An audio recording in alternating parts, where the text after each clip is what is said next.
Next on Great Performances, Jason Robards. The United States government apologizes. I don't owe them a nickel. It seems I died 8 years ago.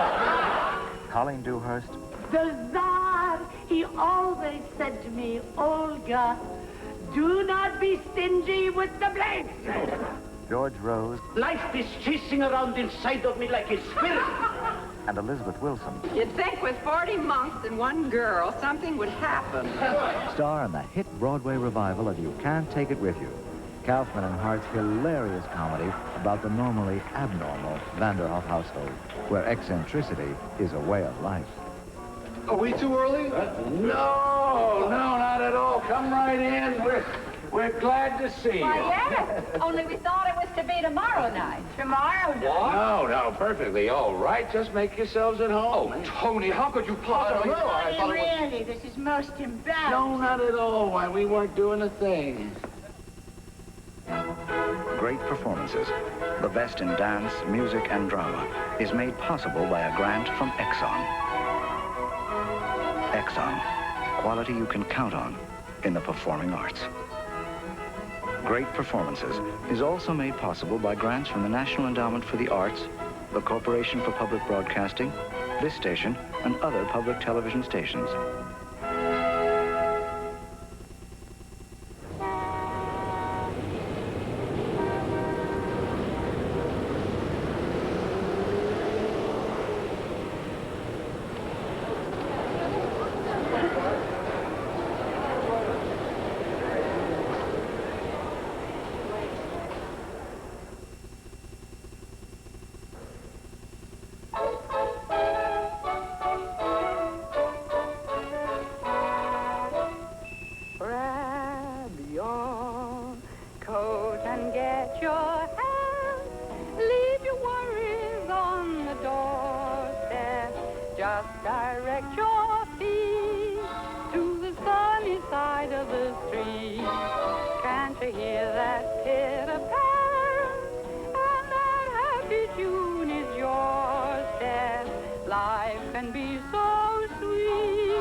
Kitchen's hot.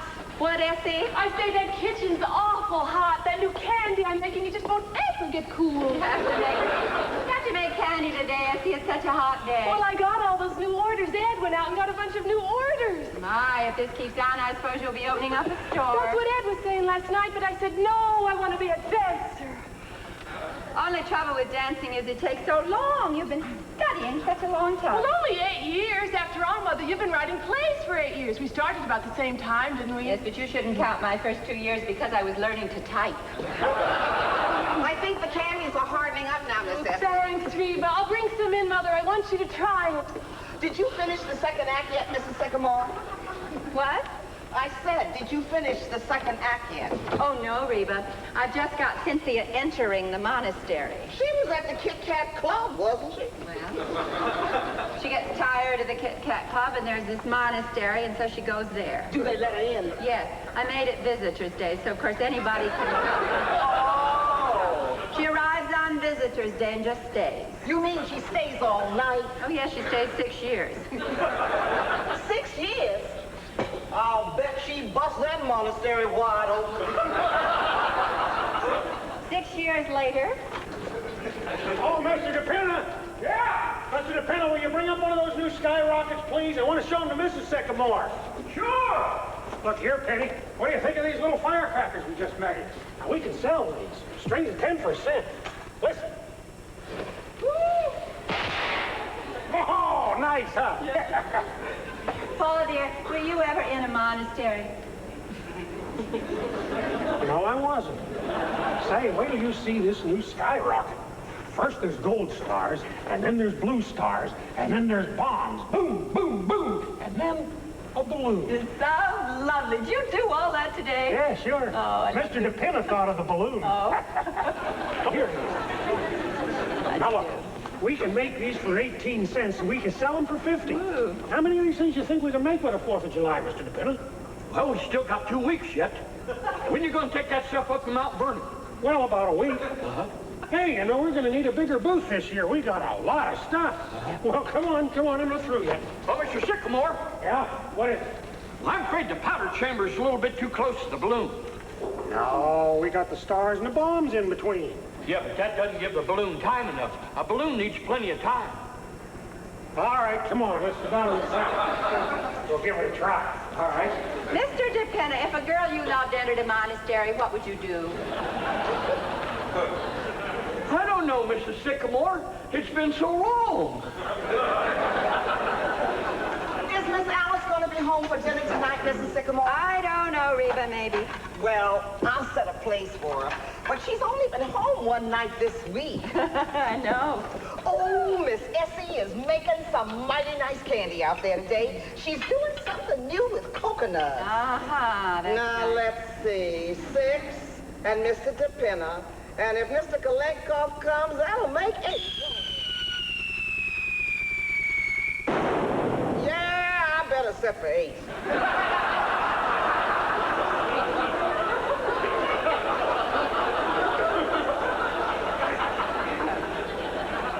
Reba, I think I'm going to put this play away for a while and go back to the war play. Oh, I always like that one, the war play. A-boom, a-boom. They'll be better when they're harder, Mother, but try one. I want to know what you think. Oh, they look lovely. What do you call them? I think I'll call them love dreams. Yes, that's nice. I'm going back to my war play, Essie. What do you think? Oh, are you, Mother? Yes, I sort of got myself into a monastery and I can't get out. Oh, well, it'll come to you, Mother. Remember how you got out of that brothel? Oh, the snakes look hungry. Did Reba feed them? I don't know. Reba, did you feed the snakes yet? No, Donald's coming. He always brings flies with him. Try to feed him before Grandpa gets home. You know how fussy he is about him. And here, take Groucho and Harpo into the kitchen with you, will you? They're so good, aren't they? Sweet babies. I believe I'll have another love dream. Well, Mr. DePinna was right. The balloon was too close to the powder. Want a love dream, Father? They're on the table. No, thanks. I got to go up and wash. I'm going back to the war play, Paul. Oh, that's nice. We're going to put red stars after the bombs, and then the balloon. Now, that ought to do it. You know, Mr. Kolyankov says I'm his most promising pupil. You'd think with 40 monks and one girl, something would happen. Essie! Listen. Oh, I like that, Ed. Did you write it? No, Beethoven. Lovely. It's got a lot of you in it. Oh, I made these new candies this afternoon, Ed. Yeah? You can take them around tonight.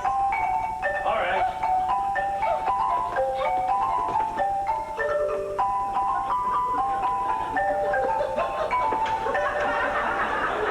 Now, here's the finish. This is me.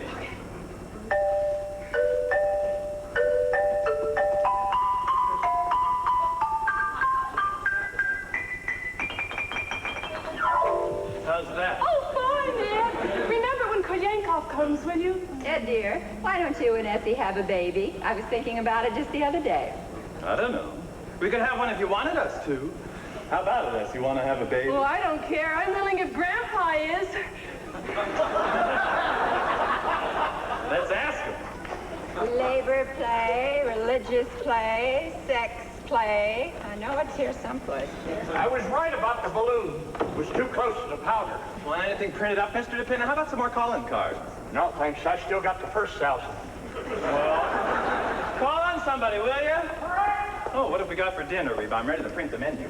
Let's see. Cornflakes, watermelon, some of these candies Miss Essie made, and some kind of meat. I forget. I think I'll set it up in bold-faced Cheltenham tonight. You know, if I'm going to bring those candies around, I better print up some descriptive matter after dinner. You think anybody reads those things, Ed, that you put in the candy boxes? Oh, here's the wordplay, poison gas. I guess that's Donald. Look at Reba smile. Boyfriend, hey, Reba.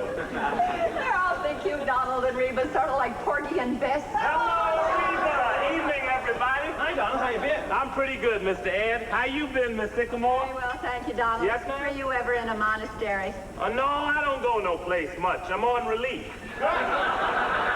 Here's the flies, Reba. Caught a big mess of them today. Oh, you sure did. I see you've been working, Miss Sycamore. Yes, indeed, Donald. How's Grandpa? He's just fine. He's over at Columbia this afternoon, the commencement exercises. My, the year certainly do roll round. Gee, what's he go there for all the time, Penny? I don't know. It's so handy, just around the corner. Oh, hi there, Donald.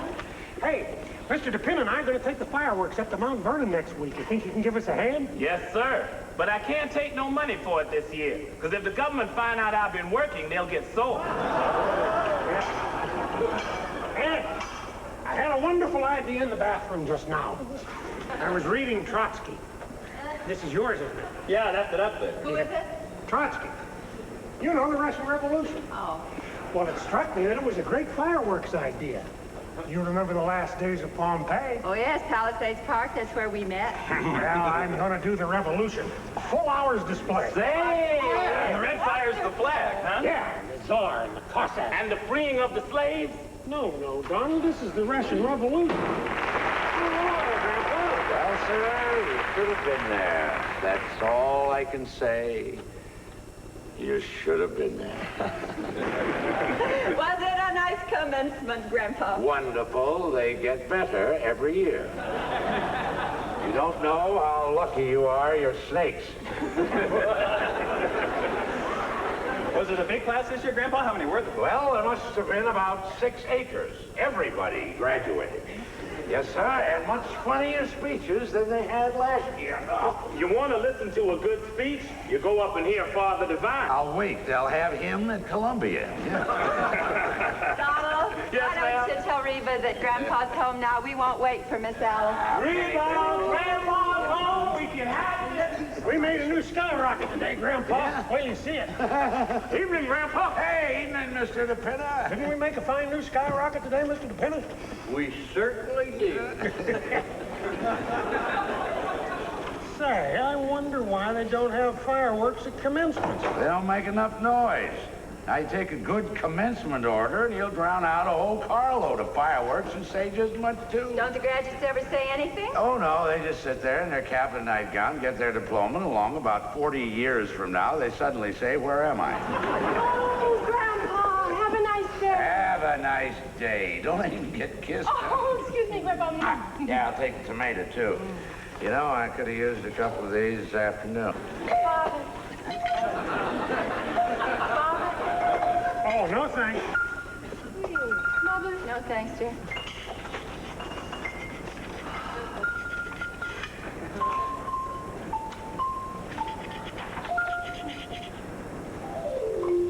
Play something, Ed. All right. Bobbing along. There was a letter came for you, Grandpa. Did you get it? Letter for me? I don't know anybody. Oh, it was for you, though. It had your name on it. Well, that's funny. Where is it? I don't know. Where's Grandpa's letter, Mother? What, dear? I said, where's that letter came for Grandpa last week? I don't know. I remember seeing the kittens on it. Well, who's it from? Did you notice? Yes, it was on the outside. Well, who was it? United States government. Why, that. Funny. I wonder what they wanted. There's one before that, too, from the same people. There was a couple of them. Well, if any more come, I'd wish you'd give them to me. Yes, Grandpa. You know, I think think I will go up to Armagh tomorrow and do a little snake hunting. God is the state. The state is God. What's that? God is the state is God. Who says that? Trotsky. Oh, that's all right. I thought you said it. It's nice for printing, you know. It's good for short. Yeah. God is the state. Yep. Boom. Choo, choo, choo, choo, choo, choo, pow. State is God. Yes. Boom. Choo, choo, choo, choo, choo, choo, choo, pow. Boom, boom, boom. Yes. Yes. And so the beautiful princess came into the palace and kissed her mother. My little sweetheart. And her father. And her grandfather. Hello, darling. What do you think? They turned into the Sycamore family.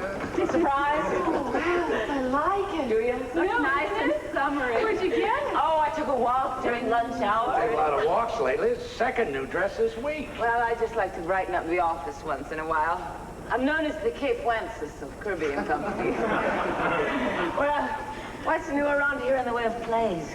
Snakes, ballet dancing, or fireworks. Dad, I bet you've been down in that cellar all day. Yep. I'm going back to the war play, Alice. Really, Mother? Hey, play Alice, that Beethoven thing you wrote. Oh, okay. Say, you know you could send a letter all the way from Nicaragua now for 2 pesetos. Really? Can I? My virginity is a priceless thing to me.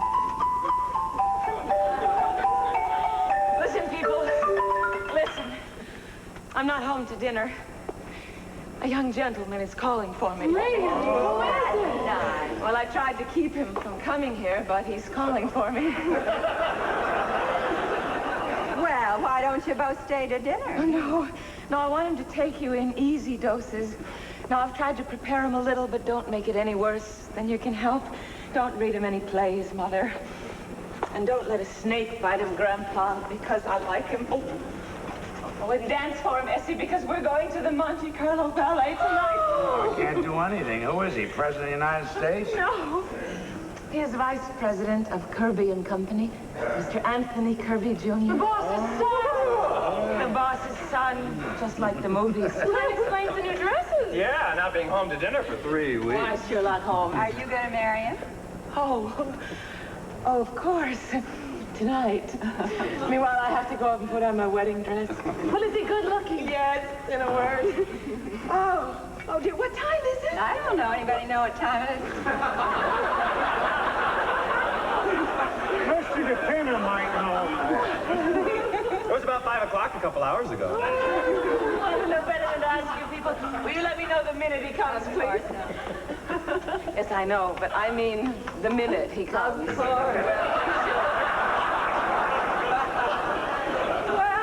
What do you think of that?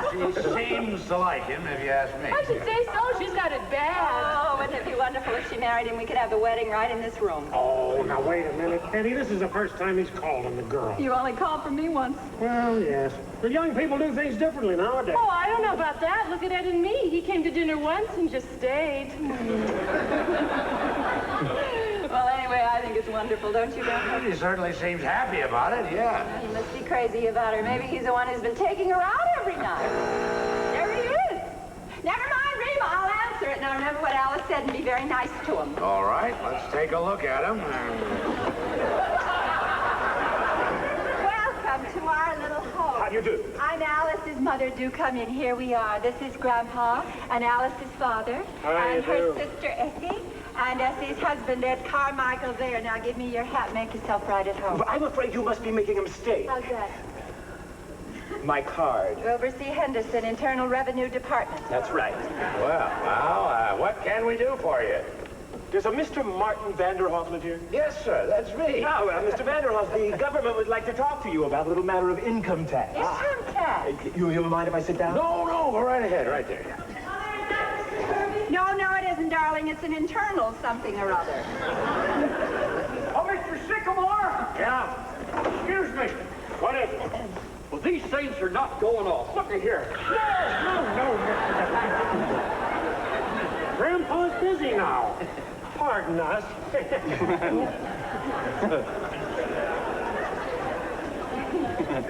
Now, Mr. Vanderhoff, we've written you several letters about this, but have not had any reply. Ah, so that's what those letters were. I told you they were from the government. According to our records, Mr. Vanderhoff, you have never paid an income tax. That's right. Why not? I don't believe in it. Well, you own property, don't you? Yes, sir. Yes, and you receive a yearly income from it? I do.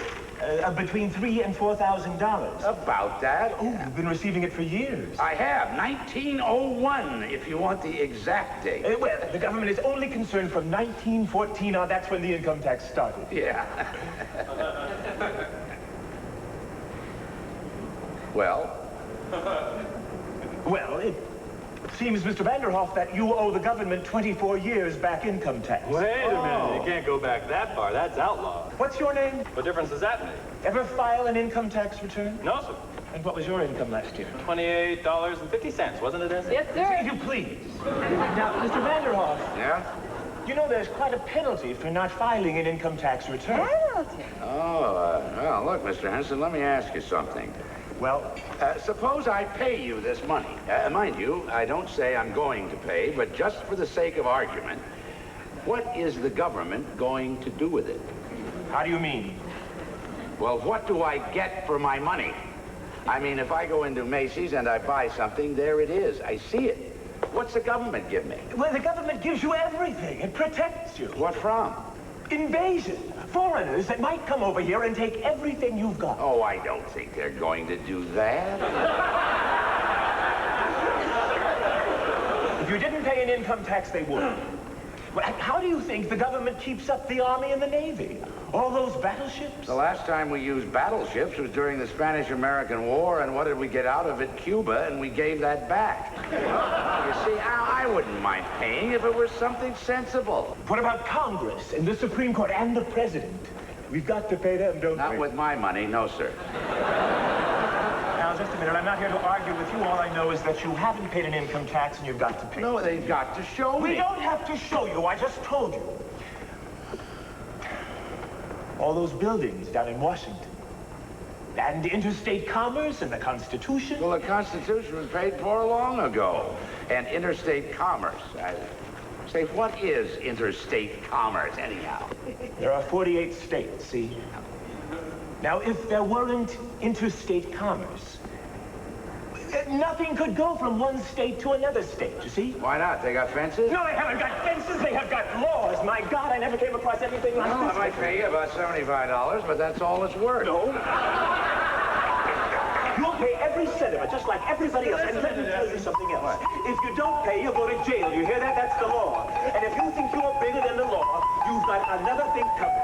Well, you are no better than anyone else, and the sooner you get that through your head, the better. Now, you'll hear from the United States government. That's all I can say. Look out for those snakes. My God! How's that? Fine, Ed. Hey, how did that sound to you folks? I like that one.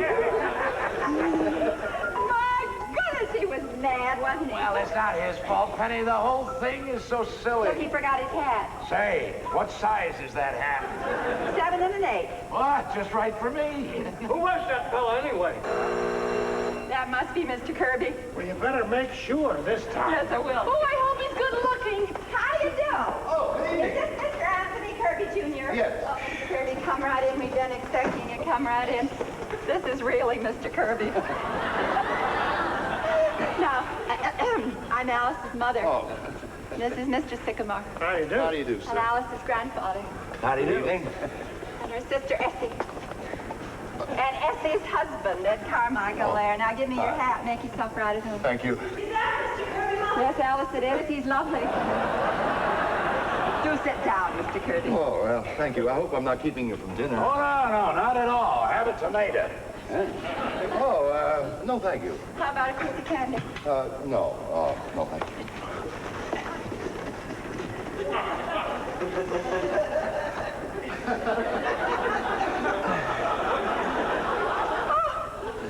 I forgot to introduce Mr. DePinna. This is Mr. DePinna, Mr. Kirby. How do you do? How do you do? Say, didn't I read something about your father in the newspapers? Wasn't he indicted or something? No, hardly that. He just testified before the Securities Commission. Yes, of course, I'm sure there was nothing crooked about it, Mr. Dewhurst. As a matter of fact, Alice has often told us what a lovely man your father is. Well, I know Father couldn't get along without Alice. She knows more about the business than any of us. You're awfully young, aren't you, Mr. Kirby, to be vice president of a big place like that? Well, you know what that means, Vice President? All I get is a desk with my name on it. Is that all? Don't you get any salary? Well, a little. More than I'm worth, I'm afraid. Oh, now you're just being modest. Well, that sounds kind of dull to me, Wall Street. You like it? Well, the hours are short, and I haven't been there very long. Oh, just out of college, huh? No. I sort of knocked around for a while. First, I sort of had fun, you know? What'd you do, travel? For a while. Went to Cambridge for a year. England? That's right. Say, what's an English commencement like? Did you see any? Oh, they're very impressive. They are, huh? Yeah. Anyhow, now the fun's over, and I'm facing the world. Well, you're certainly off to a good start, Mr. Kirby, vice president and a rich father. That's hardly my fault. So now I suppose you're all ready to settle down and get married? I'm sure Mr. Kirby has a mind of his own. I'm not making up his mind for him, am I, Mr. Kirby? It's quite all right, Mrs. Sycamore. You mustn't rush him, Mother. All I meant was he's bound to get married. Suppose the wrong girl gets him. Here I am, a vision in blue.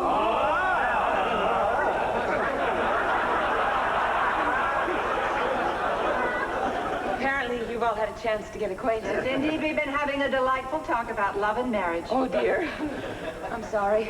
I came down as fast as I could. Oh, I didn't mind in the least. Damn, little flies in the kitchen. Well... Oh, Miss Alice, you look beautiful. Where you going? I'm going out, Reba. Oh, that must be Koyenko. Oh, I think we better go, Tony. All right, Grandpa? Yeah? Do you take cream on your cornflakes? I forget. Half and half, now. Good evening, everybody. Hey, Grandpa, what do you think? I had a letter from Russia. The second 5-year plan is a failure. Practice today, Mr. Koyenko. Pavlova. You'll excuse us, Mr. Colleen. Oh, my little Alice, never have I seen you look so magnificent. Tony, this is Mr. Kolyenko, Essie's dancing teacher. Mr. Kirby. How do you do?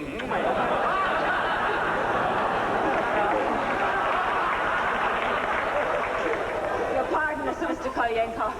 We're going to the Monte Carlo Ballet. Oh, the Monte Carlo Ballet, it stinks.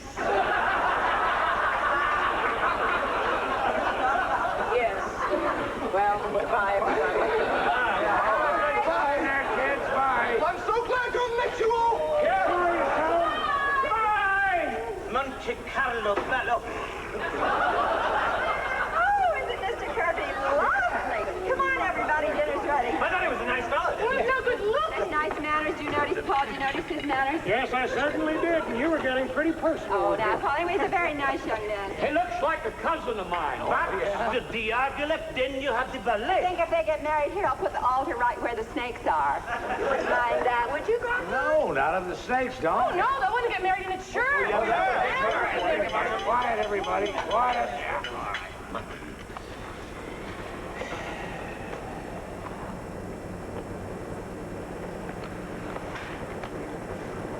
Well, sir, we've been getting along pretty good for quite a while now, and we're certainly much obliged. Remember, all we ask is just to go along and be happy in our own sort of way. Of course, we want to keep our health, but as far as anything else is concerned, we leave it up to you. Thank you. Of course, his family's going to want to come. Imagine Alice marrying a Kirby. Oh, so the second 5-year plan is a failure, eh? Catastrophic, and wait until they try the third 5 years. Think about it, it's exciting. Talk about the wedding march on the island.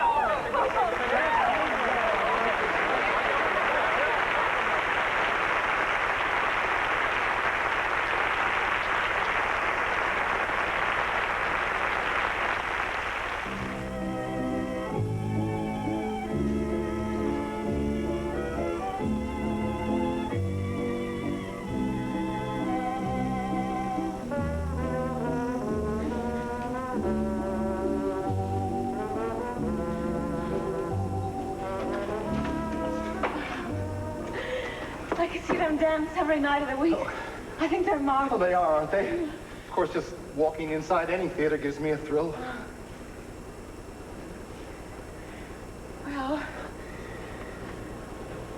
It's been so lovely, Tony. I hate to have it over. Oh? Is it over? Well, do I have to go right away? Not if you don't want to. I don't.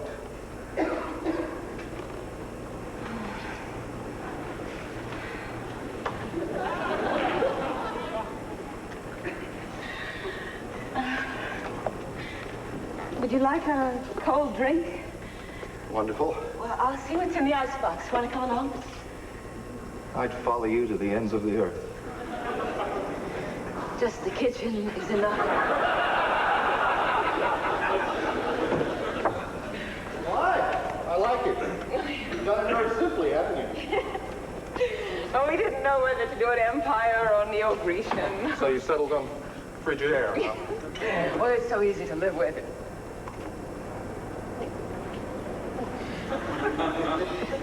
Lucky you're not hungry, Mr. K. An icebox full of cornflakes. That gives you a rough idea of the sycamores. Of course, why they make these bottle openers for singer midgets. I never will. Oh. Oh, I'm sorry. Oh, wait. Here. No. Oh. There.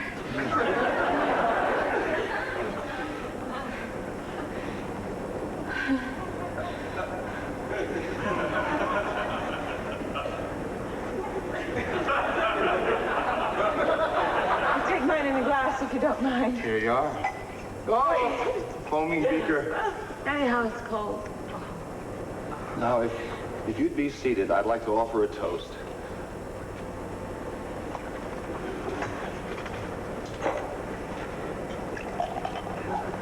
We are seated. Miss Sycamore, to you. Thank you, Mr. Kirby. To you.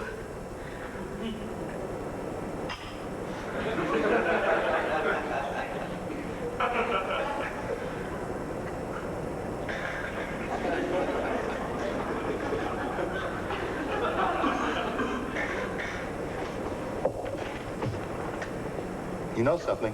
What? I wouldn't trade 1 minute of this evening for all the rice in China. Really? Cross my heart. Oh.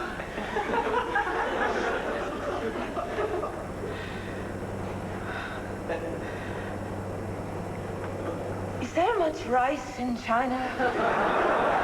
Terrific. Didn't you read The Good Earth?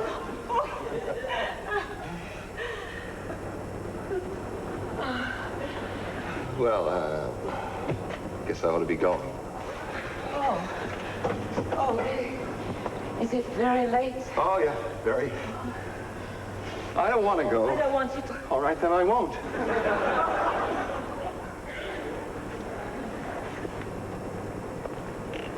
When do you get your vacation?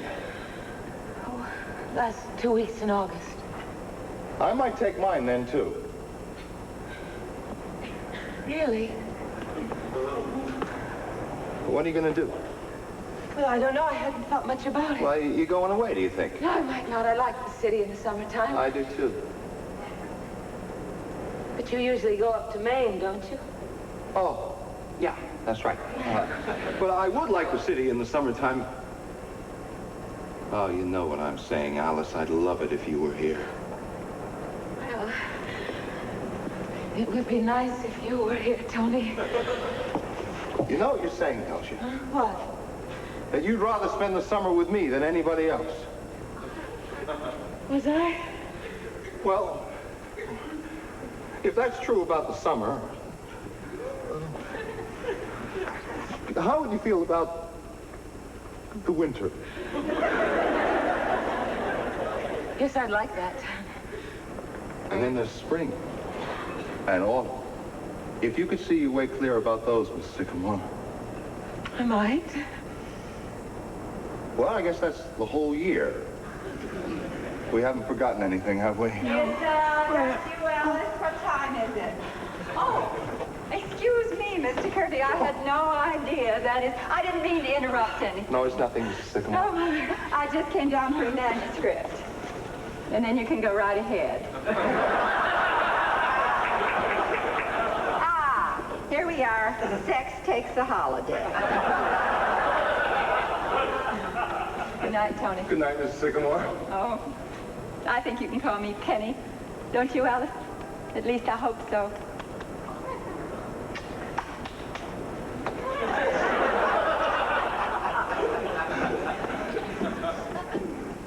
Oh, Doc.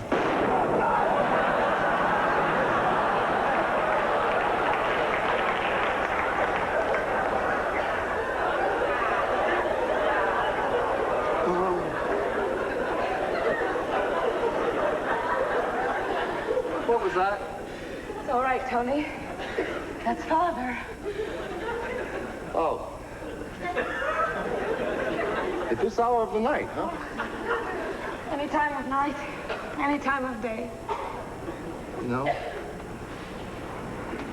you're more beautiful, more lovely, more adorable than anyone in the whole world. Don't, Tony. Well, my dear, just because your mother is a little,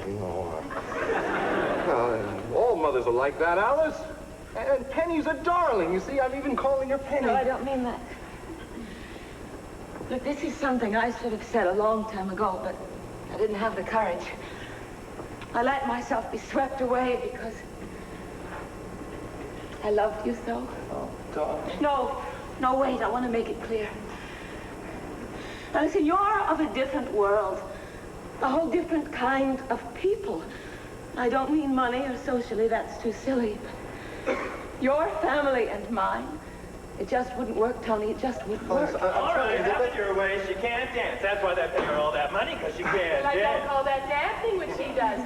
Oh, hello. How's the ballet? Oh, it's wonderful, really. Hello there. Oh, what do you people think? Ed and I just saw Fred Astaire and Ginger Rogers. Do you think she can dance, Mr. Kirby? Well, yes, I always thought What so. does she do, anyhow? Now, look, you're Fred Astaire, and I'm Ginger Rogers. Essie, please. I only want to use them for a minute. Now, look, Mr. Kirby, she goes like this.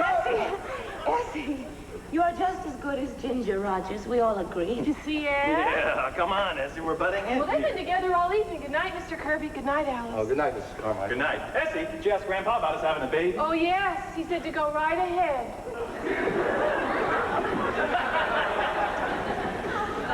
You see, Tony, I mean, that's what it would be like. I don't mind that. Anyway, we're not going to live with your family. It's just you and I. No, it isn't. It's never quite that. I love them, Tony.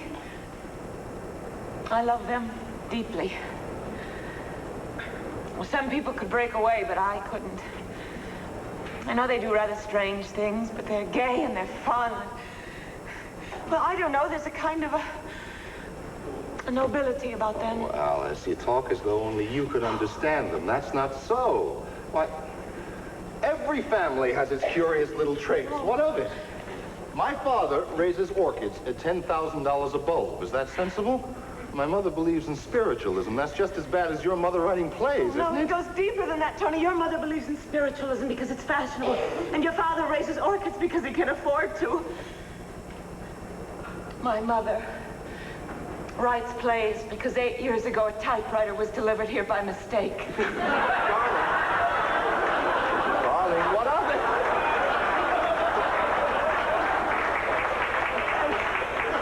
And look at Grandpa. 35 years ago, he just quit business one day. He was on his way up to his office in the elevator, and he came right down again.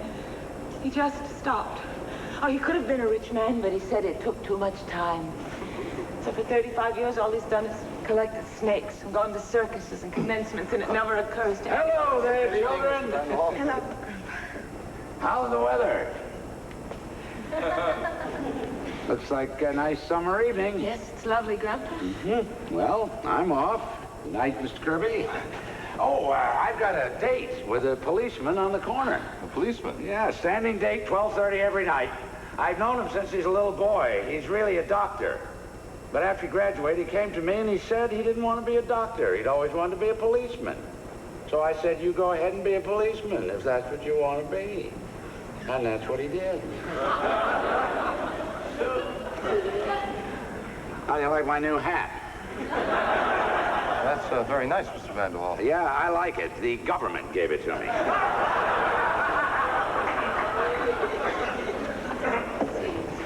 Oh, excuse me. I didn't know you folks was in here. All right, Donald. See, Reba kind of fancied some candy, so I just figured, well, there it is. You all didn't want it, did you? No, Donald. Thanks. Did you have a nice evening? Yes, Donald. Nice dinner? Yes, Donald. Was the ballet nice? Yes, Donald. That's nice. Now, do you see what I mean? How could you explain Donald to your father? How could you explain Grandpa? You couldn't, Tony. You couldn't. I love you.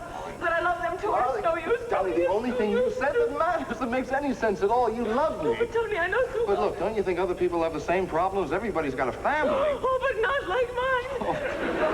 That doesn't stop people who love each other, darling.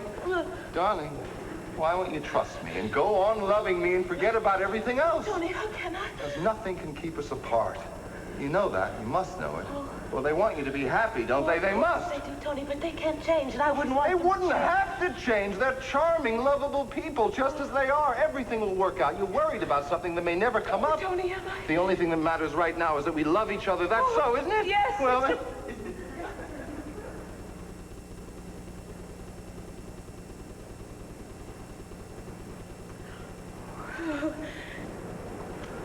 Tony. Tell me. Now, I'd like to see a little gaiety around here. Young gentlemen calling and getting engaged and everything. Oh.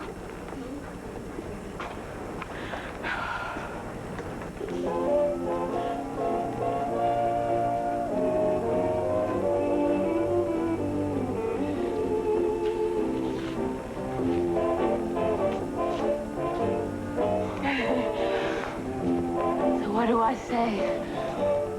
Well, first you thank the young man for getting engaged to you. Oh, thank you, Mr. Kirby, for getting engaged to me. And then you tell him what it was about him that first took your girlish heart. The back of your head. What? It wasn't your charm. It wasn't your money. It was the back of your head. I just liked it. What happened when I turned around? I got used to it after a while.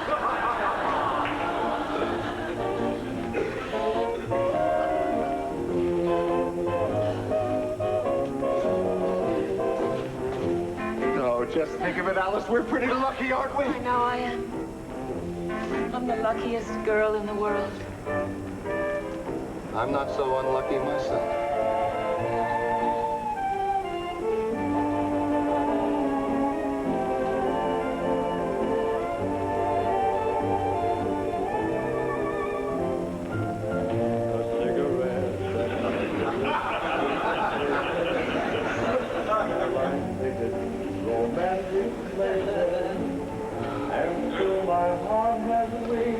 Oh, dear.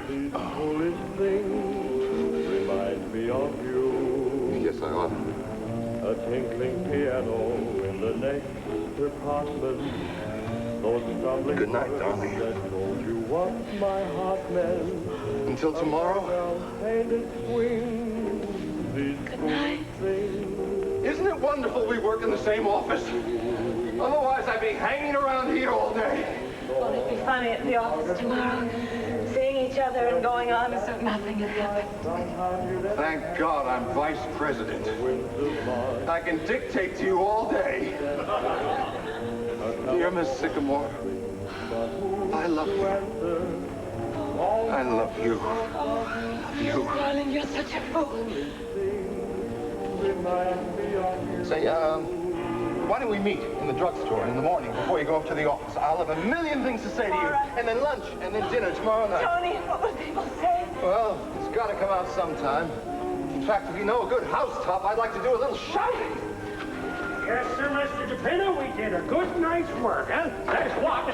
500 Black Panthers, 300 willow trees, and 8 dozen junior kitty bombers. Now, that's pretty good. Well, hello there, Alice. You just come in? No, I've been home for quite a while. Oh, well now, did you have a nice evening? I had a beautiful evening, Father. Take a look at this new red fire. Mr. DePino, will you turn down the lights, please? I want Alice to get the full effect. What, Father? This new red fire, dear. We just made it this evening. There. Now, look at that. Isn't that beautiful? Yes. Oh, Father. Everything's beautiful. That's the most beautiful red fire in the world. Those lovely words that told you what my heart meant, a fairground painted swing. Great performances, the best in dance, music, and drama, is made possible by a grant from Exxon. Exxon, quality you can count on in the performing arts. Great performances is also made possible by grants from the National Endowment for the Arts, the Corporation for Public Broadcasting, this station, and other public television stations.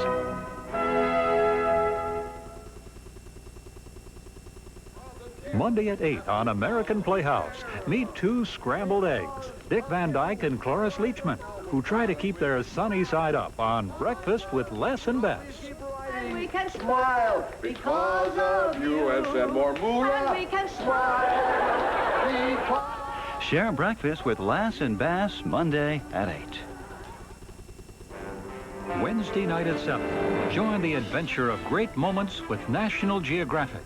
It's a memorable journey back through 10 years of one of our most popular series. Then stay tuned for a new survival special. It's an intimate visit with a single pride of lions in Etosha National Park, Namibia. The Lions of Etosha, King of the Beasts, Wednesday, right after Great Moments with National Geographic.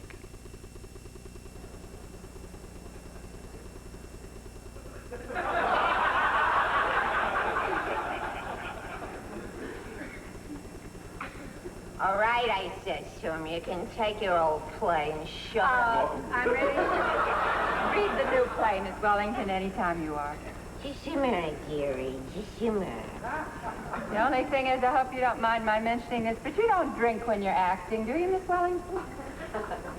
I'm just asking. I'm glad you brought it up. Once a play opens, I never touch a drop. The minute I enter a stage door, the bottle gets put away. Until intermission. Have you been on the stage a long time, Miss Wellington? All my life. I played everything. You ever see Peg of My Heart? Yes. I saw it too. Good job. My, hot night, ain't it? You want me to open the window, Miss Wellington? No, the hell with the weather. Hey, he's cute. She's just acting, Reba, that's all. She don't mean anything. Well, anytime you're ready, we can go up to my room and start. I thought we'd read the play up in my room. All right, dearie. I'm ready.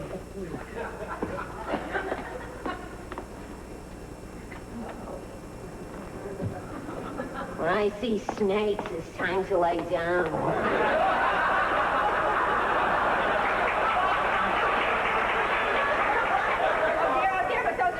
Miss Wellington, they're Grandpa's. Those are real. Oh, dear. I hope she's not... She's not like a light. You better let her sleep at home. Reba, Miss Wellington just passed out. Good! You think she'll be all right? Yes, but I wouldn't cast her in a religious play. Well, I guess I'll just have to wait. Penny, the next time you meet an actress on top of a bus, I think I'd send her the play instead of bringing her home to read it. Daddy, we should stop printing and take those love dreams around. You've got to get back and buy the play for me when Kolyankov comes. Kolyankov coming tonight? Yes, tomorrow night's his night, but I had to change it on account of that. Oh, big doings around here tomorrow night, Isn't that huh? exciting? You know, I'm so nervous you think it was me he was engaged to instead of Alice. Well, what do you think they'll be like, his mother and father? Ed, what are you doing now? Penny, did you see the new mask I made last night? Guess who it is? Don't tell me now, Ed. Wait a minute. Helen of Troy. It's Mrs. Roosevelt.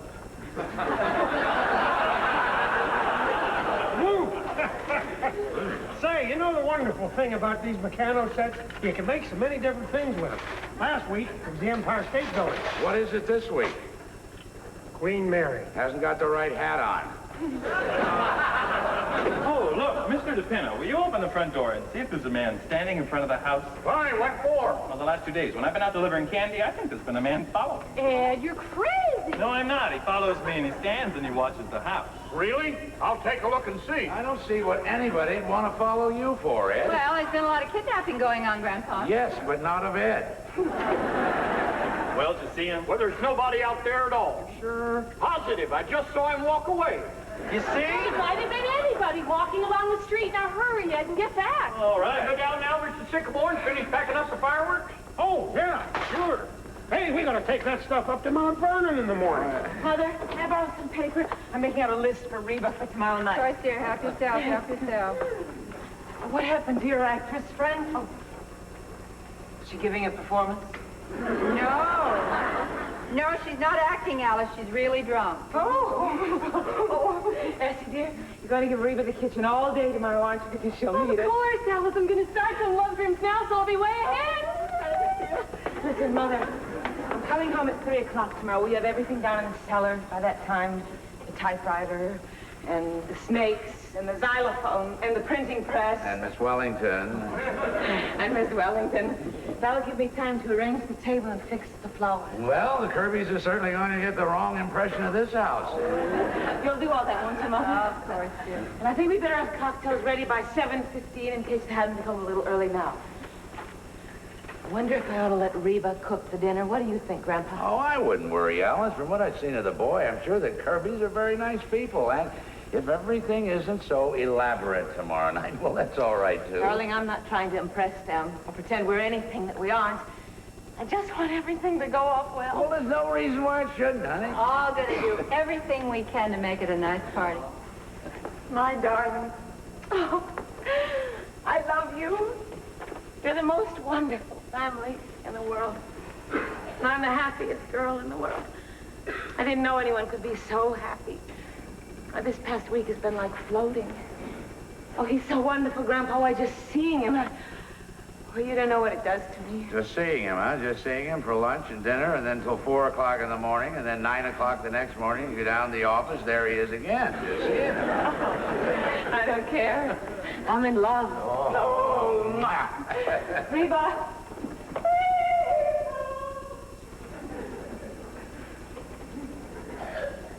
Nice, isn't it? Nice to see her so happy. Yes. I remember when I was engaged to Paul, how happy I was. You know, I still feel that way. I know, Penny. It's nice the way Ed and Essie get along, too, isn't it? And Donald and Reba, even though they're not married. You think Mr. DePinto will ever marry anybody, Grandpa? Well, there's Miss Wellington. Oh, dear, I wish she'd wake up if we're going to read the play tonight. Yeah. Oh, Mr. Sycamore! Look what I found! Remember? Mr. DePinto, it's my painting of you as the discus thrower. By golly, yes, I remember that. Sure. Oh, hey, look, Mr. DePinto. You still got all your hair. Yes. It's gotten gray. Is it noticeable? Yes, it is. Well, it was a long time ago, just before I stopped painting. Let's see, that's 8 years. Too bad you never finished it, Mrs. Sycamore. I always meant to finish it, Mr. DePinto, but I started to write a play one day, and that was that. I never painted again. This is well, too. I was going to have to strip next. My goodness! Who'd have thought that day I came here to deliver ice, I'd stay for 8 years. The milkman was here for 5, just ahead of you. Say, why'd he leave anyhow? I forget. He didn't leave. He died. Yeah, he was such a nice man, too. Remember the funeral, Grandpa? We never knew his name. It was kind of hard to get a certificate. Yeah, what was the name we finally made up for him? Vanderhoff. We gave him your name. That's right. I remember. It was a lovely idea, too, because otherwise he never would have got all those flowers. Yeah, it certainly was. Hey, you know it didn't hurt me any? Not bothered with mail anymore, and I haven't had a telephone call from that day to this. Yeah. Yes, it really was a wonderful idea. Well, I sure wish you'd finish it, Mrs. Sycamore. I'd kind of like to have it. You know what, Mr. Pinner? I think I'm going to do some work on it right tonight. Really? I don't think she's going to wake up anyway. Look, Mr. DePinner, why don't you go down to the cellar, put on your costume, and bring up the easel. Is it still down there? I think so. What did I do with my palette and brushes? Oh, Mr. Cunningham. Essie's in the kitchen. Madame Sycamore, I greet you. Hey, Grandpa, what am I to do with Rebishka? I keep telling her she would make a great toe dance. She laughed. No, sir, Mr. Kuzenko. I can't get up on my toes. I got corn. Rebishka, you could wear diamonds. Hey.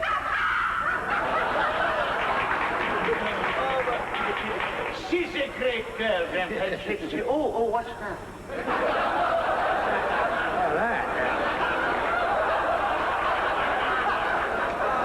That is a picture of Mr. DePinner. Penny painted it.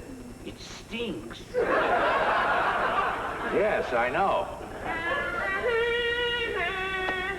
What do you think of that? What's that? Now, that is an actress, a friend of Penny. Oh, she drunk, no? She's drunk, yes. How are you, Kolyenkov? Magnificent. Life is chasing around inside of me like a spirit. Yeah, it is, huh? Hey, what's new in Russia? Any more letters from that friend of yours in Moscow? Just heard from him, I saved it for you this time. Oh, thanks, Kolyenkov. They have sent him to Siberia. They have, huh? How's he like it? He has escaped and gone back to Moscow. He will get them yet, if they do not get him fast. Oh, the Soviet government. I could take the whole Soviet government. I could... Sorry, I'm late, Mr. Kuyenko. I'll get into my dancing clothes right away. Tonight you will really work, my Pavlova. Tonight we take something new. Is he making any progress, Kolyenkov? Confidentially, she stinks.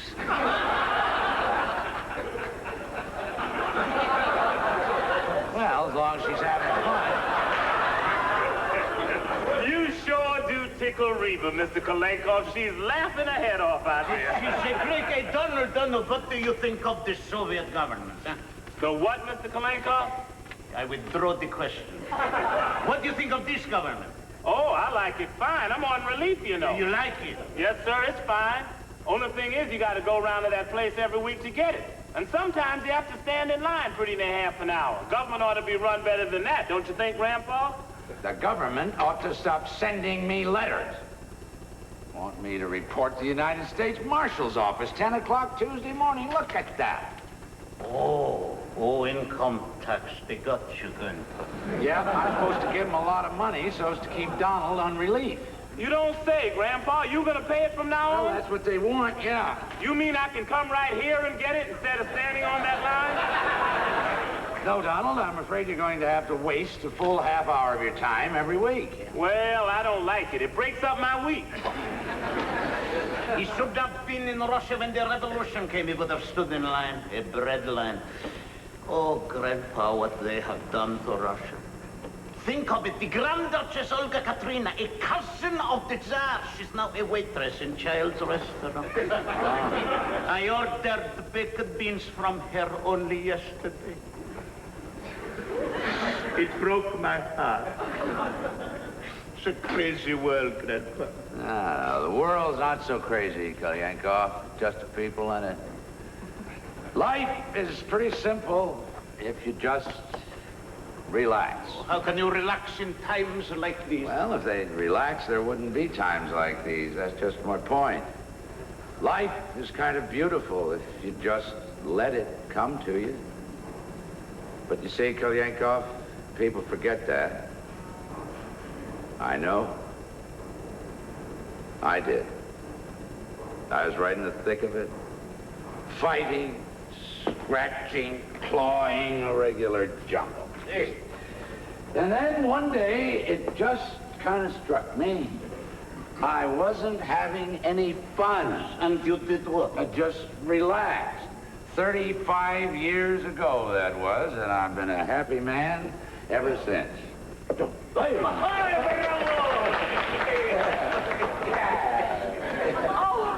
good evening, Mr. Colleen. My little Alice, I have not seen you to present my congratulations. Thank you.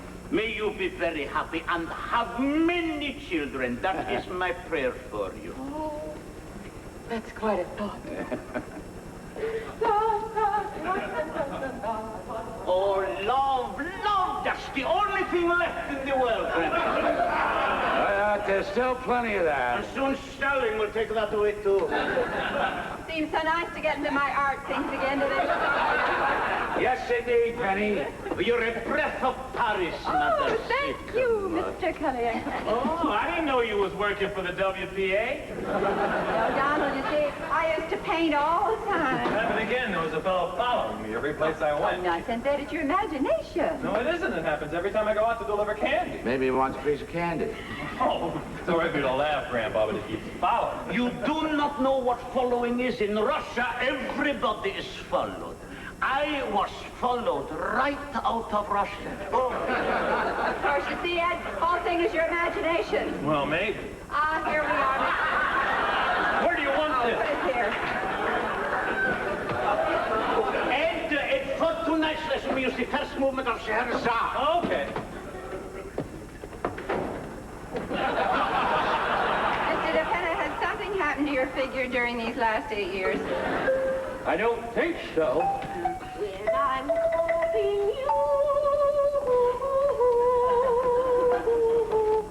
Yes, Miss Wellington, yes. Oh, my God. I couldn't find my slippers. We have a hot night for it, my Pavlova, but art is only achieved through perspiration. Oh, that's wonderful, Mr. Kalyanko. Did you hear that, Grandpa? Art's only achieved through perspiration. Yeah, but it helps if you got a little talent with it. Well, only 2 bullseyes last night. I got to do better than that. Ed, we commence the music, please. The pirouette. Pirouette? You can do that. It's been 8 years already. Grandpa, you cannot relax with Stalin in Russia. Did Tsar relax? What happened to him? He was too late. If he had not relaxed, the Grand Duchess Olga Katrina would not be selling baked beans. Oh. I'm sorry, back to the pirouette. Pirouette? Oh, in your stomach, A Mr. little DePenna. clear with the hands. The whole body must work, eh? Help us with the music. The music must be free, too, and long. Mrs. Sycamore!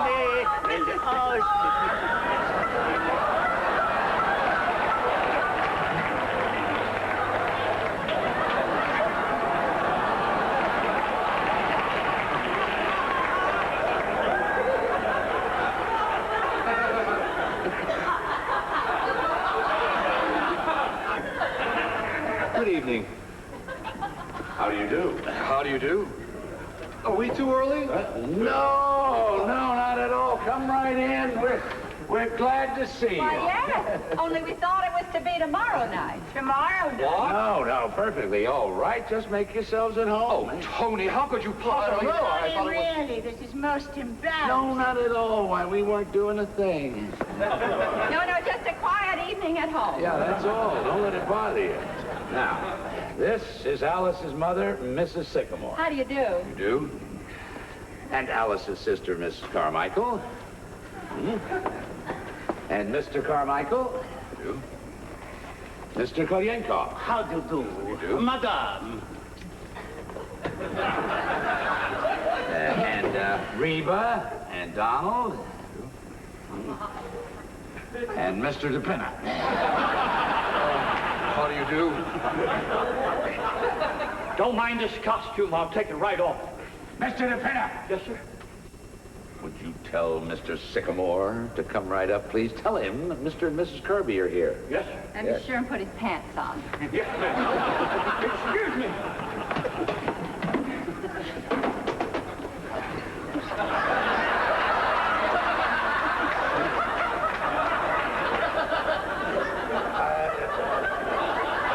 Sit down in this comfortable chair, Mrs. Kirby. Oh, yes, thank you. I'll just tell Alice that you're here, Alice. Alice, dear. Alice, would you come down, dear? We got a surprise for you.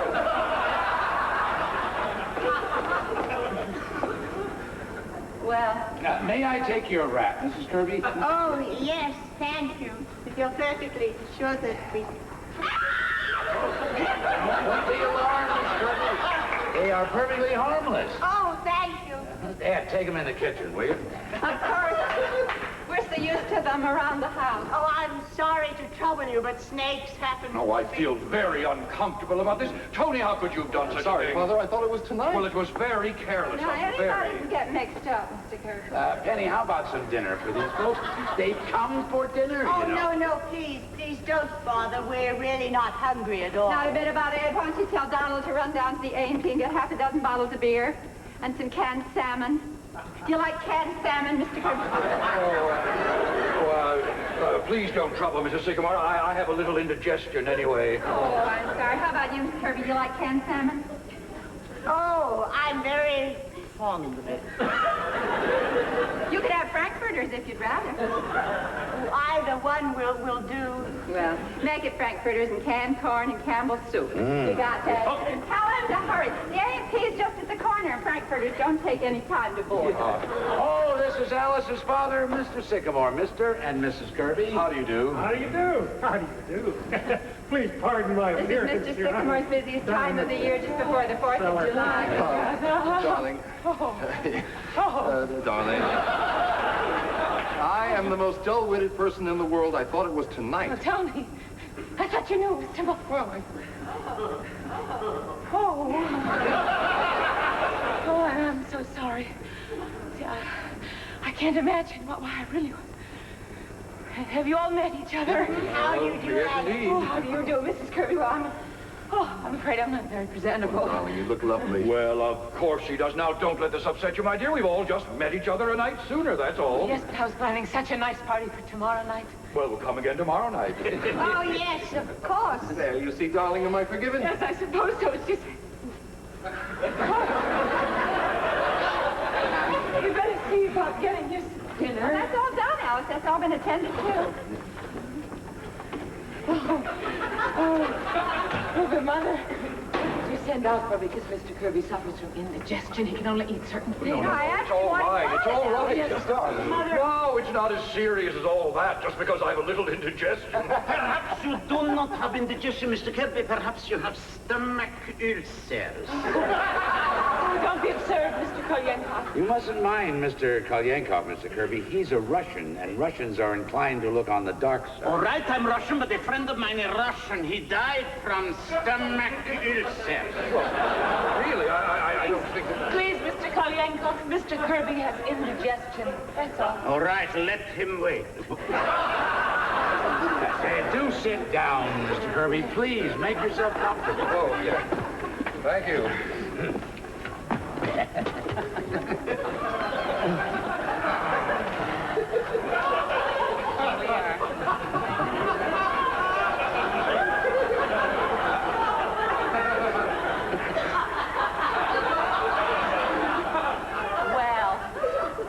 Tell me, Mr. Kirby, how do you find business conditions? Are we pretty well out of the Depression? Yes, I think so. Of course, it all depends. But you figure that things are going to keep on improving? Broadly speaking, yes. As a matter of fact, industry is now operating at 64% of full capacity, as against 82% in 1925.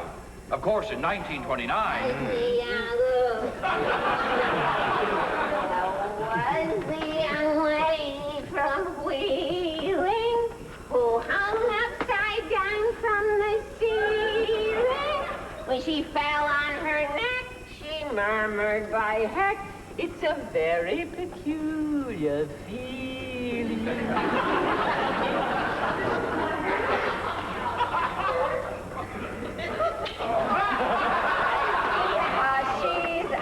That may seem a little strange to you people. But she's not quite accountable for her actions. A friend of Mrs. Sycamore's who came to dinner and was overcome by the heat. Yes.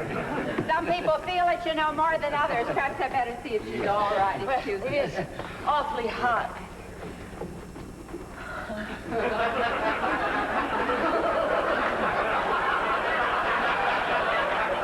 You usually escape all all this hot weather, don't you, Mrs. Kirby, up in Maine? Oh, yes, as a rule. I had to come down this week, however, for the flower show. Mother wouldn't miss that for the world. That blue ribbon is the high spot of her year. I won a ribbon once at a flower show for raising onions. Remember, Alice? Oh, that was a garden show. Oh, I think she's going to be all right. Has Donald come back yet? Well, he'll be right back, and then it won't be any time at all. I'm afraid you must be starved. No. It's quite all right. Quite all right. Oh, hello, what's this? I didn't know there were little children in the house. Oh, no, that's mine. Oh, really? Well, I suppose every man has his hobby. Or do you use this as a model of some kind? No, I just play with it. Well, maybe you want to have a hobby like that, Dad, instead of raising orchids. Yes, I wouldn't be surprised. Oh, do tell us about your orchids, Mr. Kirby. You know they take 6 years before they blossom. Oh, well, some of them take longer than that. I have one coming along now I waited 10 years for. And, of course, during that time, they require the most scrupulous care. I remember a bulb I was very fond of. Donald, did you get everything, Donald? Oh, yes, ma'am, only they didn't have any frankfurters, so I got pickled pig's feet.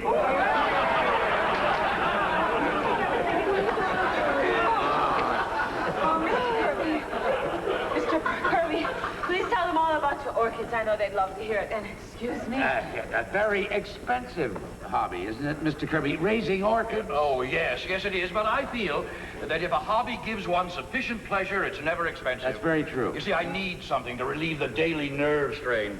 After a week on Wall Street, I'd go crazy if I didn't have something like that. A lot of men I know have yachts for just that very reason. Well, why don't they give up Wall Street? How's that? I was just joking. Yeah.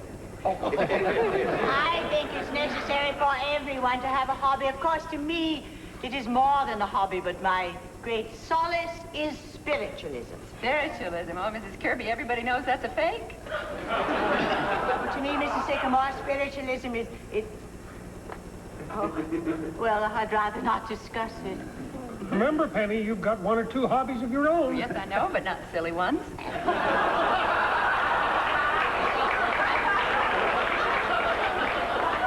I don't think it matters what the hobby is. The important thing is to have one. To be ideal, a hobby should improve the body as well as the mind. Now, the Romans were a great people. Why?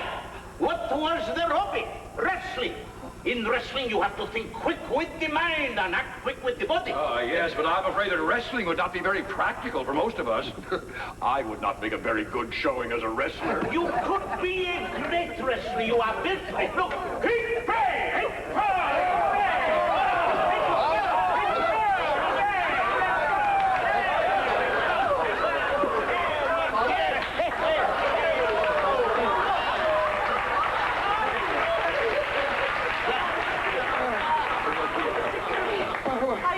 Where are my glasses? Where are the glasses? Here they are, Mr. Kirby. Oh, Mr. Kirby, I'm afraid they're broken. Oh, I'm sorry, but when you wrestle again, Mr. Kirby, you will not, of course, wear the glasses. I do not intend to wrestle again, Mr. President. Maybe you better sit down, Father. Yanko, how could you do such a thing? Why didn't somebody stop him? I think perhaps, if you don't mind, we'd better be going. Mother? No, please. Please, Mrs. Kirby, please, Mr. Kirby. I've ordered scrambled eggs for you and plain salad. Please, don't go. Mr. Kirby, if I did anything wrong, I'm sorry and I apologize. I can't tell you how sorry I am. If only I'd been here. No, it's quite all right. It is. It's all right, Alice. We are not going.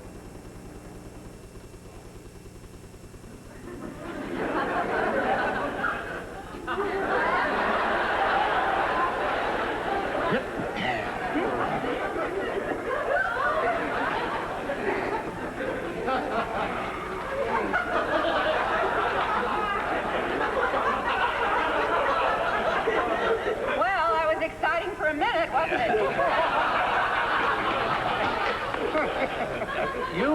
You were talking about your orchids, Mr. Kirby. Do you raise many different varieties?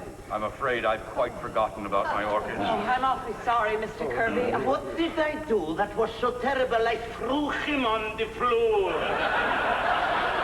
Did it kill him? Oh, I'm sure dinner won't be any time at all now. Would you like some while you're waiting, Mr. Kirby. I've got some freshly made. My doctor does not permit me to eat candy, thank you. This is nothing, Mr. Kirby. Just coconut and marshmallow and fudge. Miss Alice, Miss Alice. Reba, the eggs fell down the sink. Well, make some more. I don't have any more. No. Oh, send Donald out before tell him to hurry. I'm so sorry. There's been a slight delay, but everything will be ready in just a moment.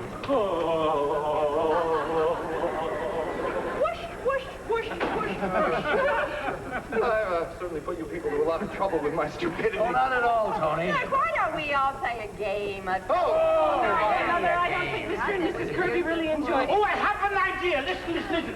I know a wonderful trick with a glass of water. But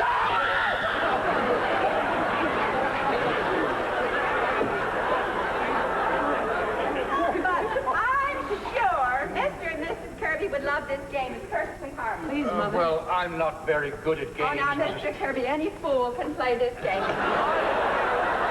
Write your name on a piece of paper. Mother, Mr. Kirby doesn't want to. Love it. Here you are, Mr. Kirby. Now, you write your name on this piece of paper. Mrs. Kirby, you do the same on this one. Mother, what is this game? I used to play it at school. It's called Forget Me Not. Here you are, Grandpa. Now, I'm going to call out 5 words, just anything at all. And as I call out each word, you are to put down the first thing that comes into your mind. Is that clear? For instance, if I say grass, you might put down green, just whatever you think of. See, or if I said table, you might put down chair. It shows the reactions people have to different things. You see how simple it is, Mr. Kirby? Oh, come on, Father, be a sport. Oh, very well. I shall be happy to play. Alice, he does want to play. Well, all right, Oh, now remember, you must play fair. Put down the first thing that comes into your mind. I understand. All right, are we ready? You're ready. All right. First word is potato. Potatoes. You got that? Ready? Next word is bathroom. Mother. Bathroom. Got that? Yeah, go ahead. Ready? Lust. Oh, Mother, this is not exactly what you do. Nonsense, Alice. That word is all right. Mother, it's not all right. Oh, I don't know. It seems to me that's a perfectly fair word. See, now you mustn't interrupt the game. May I have that last word again, please? Lust, Mr. Kirby. I got it. This is quite a game, isn't it? Ah, Grandpa. Ready? Next word is honeymoon. Oh, is he? And the last word is sex. Mother. Everybody got sex. Yeah. Now have your paper, Mr. Kirby. What happens now, Oh, Penny? this is the best part. This is where I read out your reaction. Oh, I see. Well, that's quite an interesting I knew game. you'd like it. I'm going to read your paper first, Mr. Kirby. Listen, everybody. I'm going to read Mr. Kirby's paper first. This is Mr. Kirby. Potato steak. That's very good, Mr. Kirby. You see how they go together, steak and potatoes? I just happened to think of it. It's very good. Bathroom, toothpaste. Well.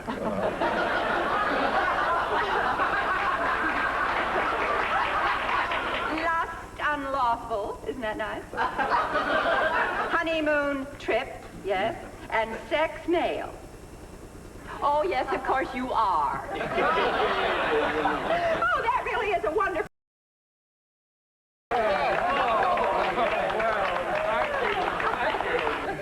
You know, it's more than just a game. It's a kind of an experiment in psychology, isn't it? It shows just how your mind works. Now we'll see how Mrs. Kirby's mind works. Ready, everybody? This is Mrs. Kirby.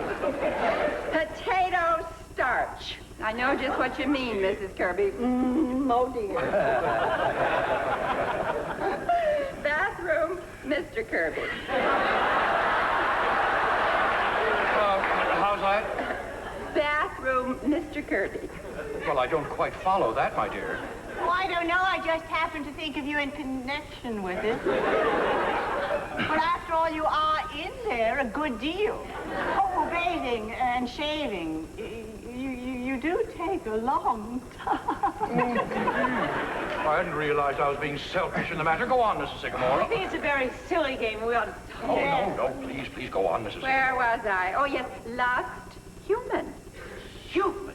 Really, Miriam? I just made Anthony that lust is, after all, a human emotion. Well, I don't agree with you, Miriam. Lust is not a human emotion. It's depraved. Very well, Anthony. I'm wrong. Really, this is the most pointless game. Suppose we play 20 questions. No. I think this is a very interesting game. Go on, Mrs. Sycamore. What was the next word? Honeymoon. Oh, yes. And what was Mrs. Kirby's answer? Honeymoon. Dull. Did you say dull? What I meant, Anthony, was that Hot Springs wasn't very gay that season. All those old people sitting on the porch all afternoon. Nothing to do at night. Well, that was not your reaction at the time, as I recall. Well, this is only a game. Yes, a very illuminating game. Go on, Mrs. Oh, this Sycamore. one's all right, Mr. Kirby. Sex, Wall Street. Wall Street. Now, what did you mean by that, Miriam? I don't know what I meant. Nothing. Well, you must have meant something, or you wouldn't have put it down. First thing that came into my head, that's all. But what does it mean, sex, Wall Street? I don't know what it means. It's just that you're always talking about Wall Street, even when we are in the middle of...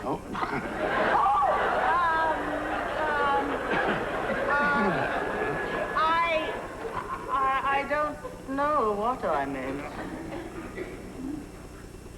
Oh, Alice. Yes, Alice.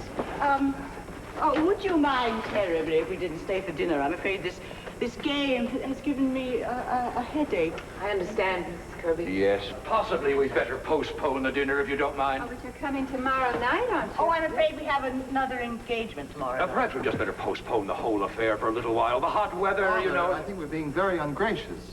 Of course we'll stay to dinner tonight. Tony, I have a very bad headache. Come, Tony. I'm sure that everyone understands. Well, I don't. I think we ought to stay. No, Tony. What?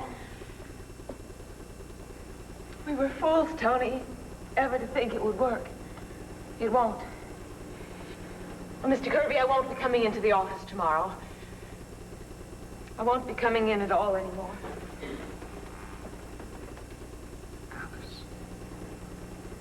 Alice, what are you talking about? I'm sorry, my dear. I'm very sorry. Are you ready, Miriam? Yes, Anthony. Darling, you mustn't mind it. Oh, it's been very nice to have met you all. Oh, yes, lovely. Are you coming, Tony? No, Father, I am not. I see. Your mother and I'll be waiting for you at home. Good night. Good night. Stay right where you are, everybody. How dare you? What is the meaning of this? What is all this? I demand an explanation. Keep your mouth shut, you. Which one is it? What do you mean? This is an outrage. Shut up. What's your name? Edward Carmichael. I haven't done anything. Oh, you haven't, eh? Well, this seems very high-handed. What's it all about? Department of Justice. Oh, good heavens, J-Men. Dad, what have you done? I haven't done anything. What has the boy done, officer? What's this all about? That door leads to the cellar. Yes, it does. Jim, Yeah, take a look upstairs and see what you find. okay. I haven't done anything. Come here, you. You ever see these before? Those are my circulars. You print this stuff out? Yes, sir. And you put them into boxes of candy to get them into people's homes. Laundry. I didn't mean anything. Oh, you didn't, huh? Dynamite the Capitol. Dynamite the White House. Dynamite the Supreme Court. God is the state is God. But I didn't mean it. I just like to print. Don't I, Grandpa? Yes, the government is in no danger from Ed. Printing is his hobby. That's all he prints, anything.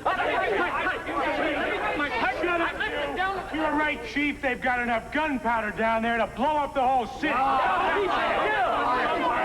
Everybody in this house is under arrest.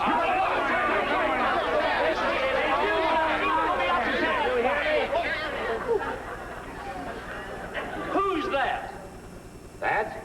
That is my mother.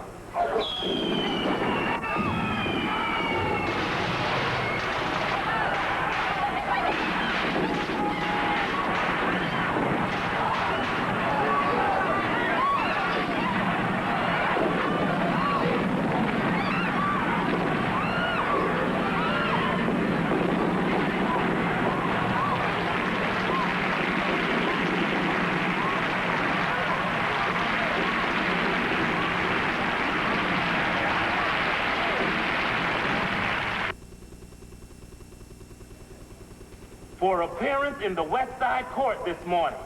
After spending the night in jail, the defendants, 13 in all, were brought before Judge Callahan and given suspended sentences for manufacturing fireworks without a permit. Put me in the same cell with a stripteaser from a burlesque show. I was in the cell with Mr. Kirby. My, he was mad. Mrs. Kirby and the stripteaser was fighting all night. There's a whole lot about Mr. Kirby in here. Anthony W. Kirby, head of Kirby and Company, 62 Wall Street, who was among those apprehended, declared he was in no way interested in the manufacture of fireworks, but refused to state why he was on the premises at the time of the raid. Mr. Kirby is a member of the Union Club, the Racket Club, the Harvard Club, and the National Geographic Society. My, he certainly is a joiner. All them rich men are elks or something. I suppose after all this, Mr. Tony ain't ever gonna marry Miss Alice, huh? No, and it's too bad, too. You know, Miss Alice sure loves that boy. Ever notice how white folks keep getting themselves in trouble? Yes, I'm so glad I'm colored. Yeah, me too. You know, I don't know what I'm going to do with all that food out there in the kitchen. There ain't going to be no party. Ain't we gonna eat it anyhow? Well, I'm cooking it, but no one's going to have an appetite. I'm hungry. Well, they ain't. They all broke up about Miss Alice. What she wanna go away for? Where's she going? I don't know. Mountains or someplace. And she's going all right, no matter what they say. I know Miss Alice when she gets that look in her eye. Too bad, ain't it? It sure is. You know, I want...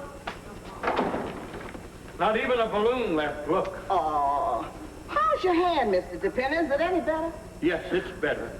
Any more of that olive oil out there? In the salad bowl. Thanks. Well, she's going. I don't think anybody's sick to change her. Is she going to stay away long, Mrs. Sycamore? I don't know, Reba. She won't say. Well, it's going to be awfully lonesome around here without her. How you feel, Miss Sycamore? Oh, I'm all right, Donald. Just kind of upset. Perhaps if I do some work, maybe I'll feel better. Well, I won't bother you then, Miss Sycamore. Well, she's going, Penny. I know. Oh, don't cry. No. I can't help it, Paul. Somehow I feel it's all our fault.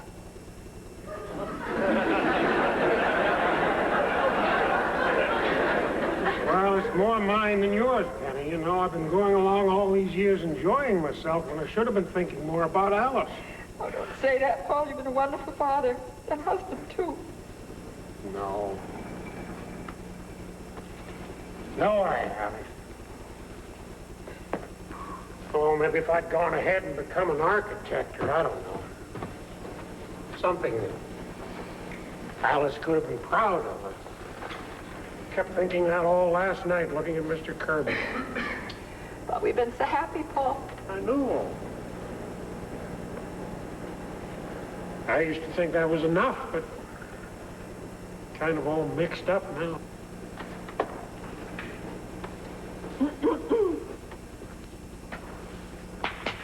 What time's she going? Pretty soon. Train leaves at 7:30. Only she'd see Tony. I'm sure he could persuade her. But she won't. He's been trying all day. Where is he now? I don't know. Probably taking another walk around the block anyhow. She won't Maybe talk. Tony could catch her as she's leaving. God, I'm supposed to feel so sorry for Tony, too. Well, Grandpa... Now, Penny, let the girl alone. Grandpa... Look, suppose she goes to the Adirondacks. She'll be back. You can take just so much Adirondacks, and you come home. But it's all so terrible, Grandpa. Well, in a way, but it has its bright side, too. How do you mean? Well, Mr. Kirby getting into the patrol wagon, for one thing. Yeah, the expression on his face when he and Donald had to take a bath together, boy. Yep, I'll never get over that. If I live to be 100, and I'm warning you people, I intend to if I can have things like that going on. It's even worse with Mrs. Kirby. When the matron stripped her, there was a burlesque dancer there. She kept singing a strip song while Mrs. Kirby undressed. Bet you Pa Harbour is going to seem pretty dull to the Kirbys this summer. Hello, Alice. You need any help? No, thanks, Grandpa. I'm just going to press Alice, dear. Now, Penny... I'll bring the big bag down as soon as you're ready. Thank you. You want to take some candy along for the train, No, Alice? thanks, Alice. You can be just as alone here as you could be in the mountains. You can stay right in your room the whole time. No, Mother. I just want to be by myself, away from everybody. I love you all, you know that. But I just have to go away for a while. I'll be all right. Father, did you phone for a cab? No, I didn't know you wanted I one. told Mr. DePenna to tell you, Paul. Didn't he tell you? Oh, he told me, but I forgot. Oh, I wish I lived in a family that didn't always forget everything. The way other people's families do. I'm sick of cornflakes and Donald. Everything. Why can't we be like other people with roast beef and 2 green vegetables and doilies on the table, a place where you could bring your friends with? Oh, I'll see if I can do anything.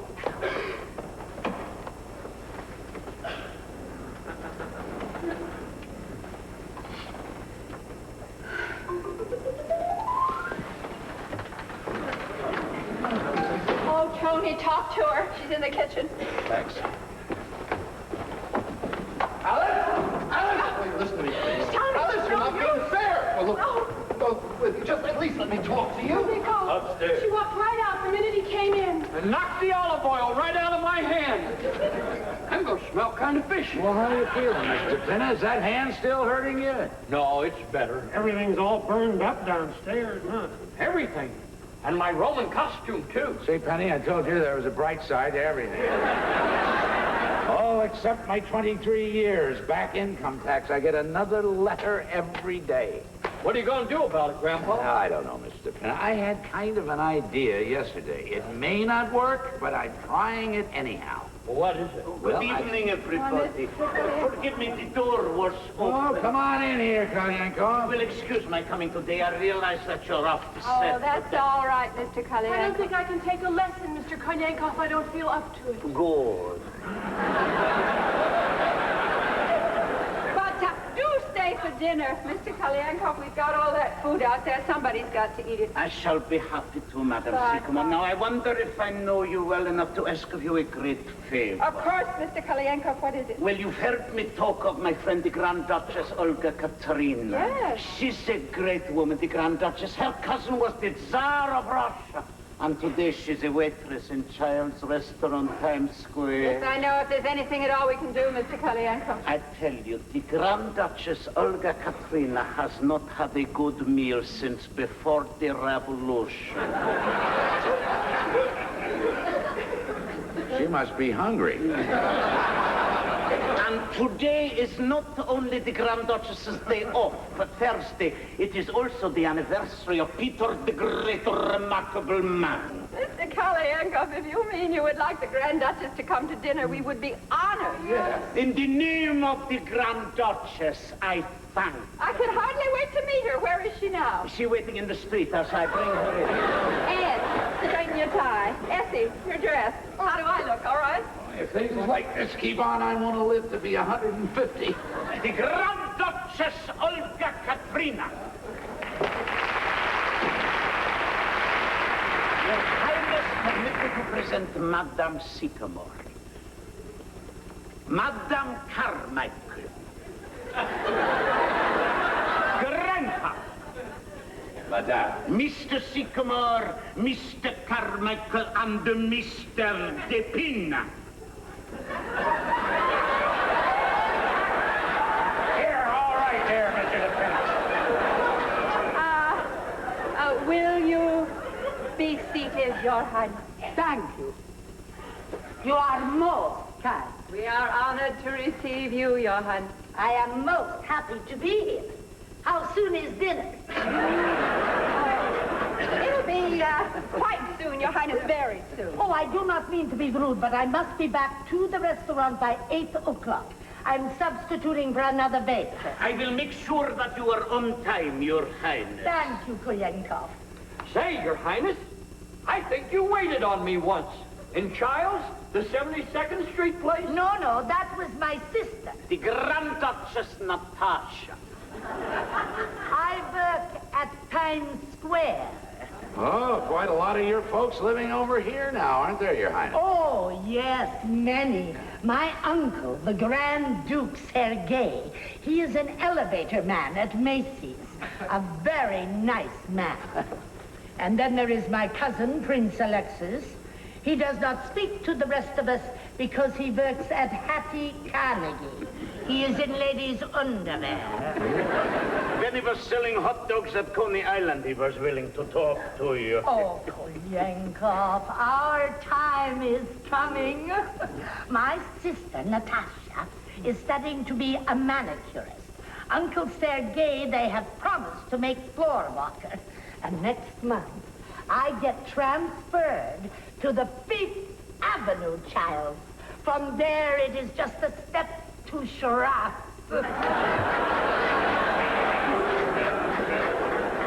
Then we shall see what Prince Alexis says. I think you've got him. You are telling me.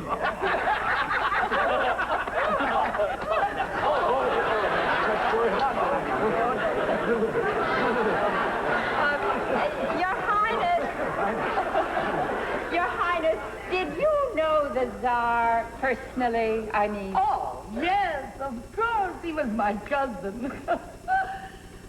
Oh, dear. It was terrible what happened to him. But perhaps it was for the best. Where could he get a job now? Oh, probably that's true. And poor relations are poor relations. It is the same in every family. My cousin, the King of Sweden, he was very kind to us for about 10 years. Every once in a while, he would send a money order. But then he said, I just cannot go on. I am not doing so well myself. I do not blame him. No, of course not. Would you excuse me, please? Tell me, Grand Duchess, is it true what they say about Rasputin? Everyone wants to know about Rasputin. Yes, my dear sir, it is true. And how? Your Highness, we must watch the time. Oh, yes. I must not be late. The manager, he does not like me. He is a communist. Oh, we'll hurry things up, Essie. See if you can help Reba in the kitchen. Yeah. I will help too.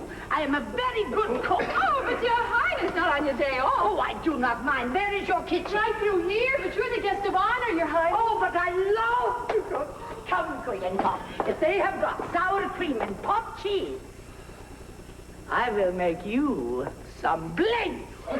Blinks is all, Pavlova. Now we show you something. Say, the Duchess is all right, isn't she? Say, Duchess, can I help? Gee, she has a wonderful face for a mask. Really, she's a very nice woman, you know, even if she is a Grand Duchess. Wonderful what some people can go through and still keep kind of gay, too, isn't it? It made me forget about everything for a minute. Maybe I'd better call that cab. No, wait, Paul, here they are. Maybe Tony. Ed, will you go off and bring my bag? Don't you do it, Ed. Ed, please. All right, Ed, bring it down. You know, you have the stubbornest daughter in all 48 states. Oh, that was to the cab. If it is, it certainly is wonderful service. Is Tony here, Alice? Yes, he's come in, Mr. Kirby. Thank you. Good evening. How do you do? Good evening. Forgive my intruding. Tony, I want you to come home with me. Your mother is very upset.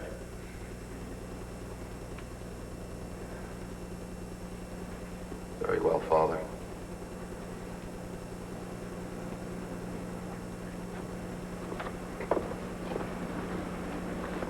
Goodbye, Alice. Goodbye, Tony. I need hardly say that this is as painful for Mrs. Kirby and myself as it is for you people. I'm sorry. But I'm sure you understand. Well, yes. And in a way, no. You know, I'm not the kind of a person who tries to run other people's lives, but the fact is, Mr. Kirby, I don't think these two young people have got as much sense as you and I have, huh? Will you please not do this? No, I'm just talking to Mr. Kirby. A cat can look at a king, can't it? You want me to do that for you, Alice? No. No, thank you, Mother. Alice, your train doesn't leave for a while. Oh, hello. Yes? Yes, will you please send a cab to 761 Claremont right away? Yes, that's right. Thank you. Oh, Alice. Mother. Are you ready, Tony? Mr. Kirby, I suppose after last night, you think this family is kind of crazy. No, I wouldn't say that. Although I'm not accustomed to going out for dinner and spending the night in jail. Well, you've got to remember, Mr. Kirby, you came on the wrong night.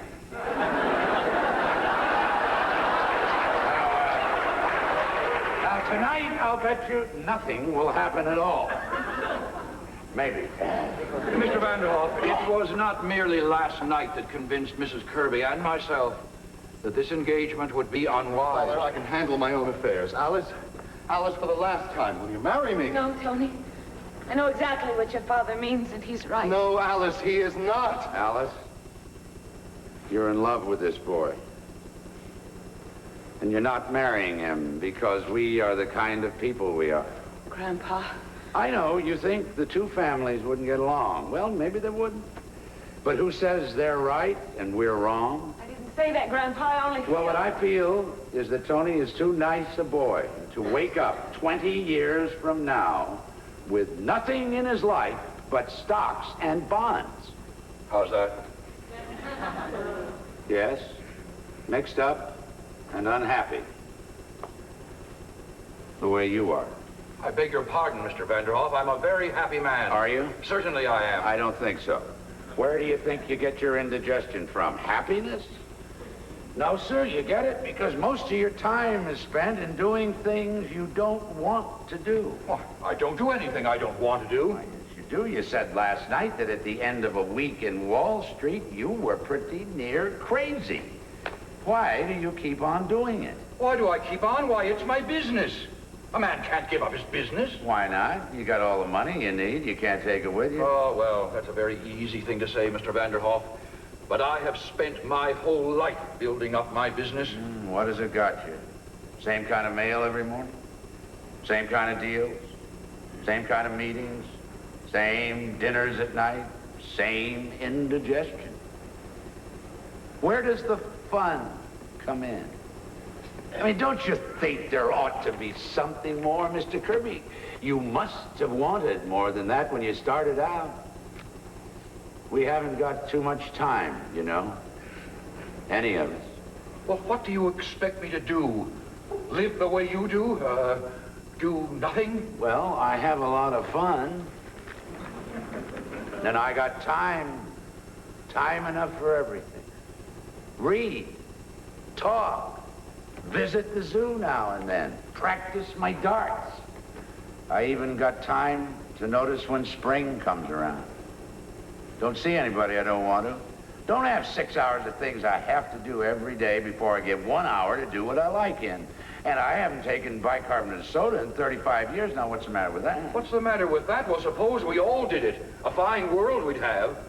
Everybody going to zoos.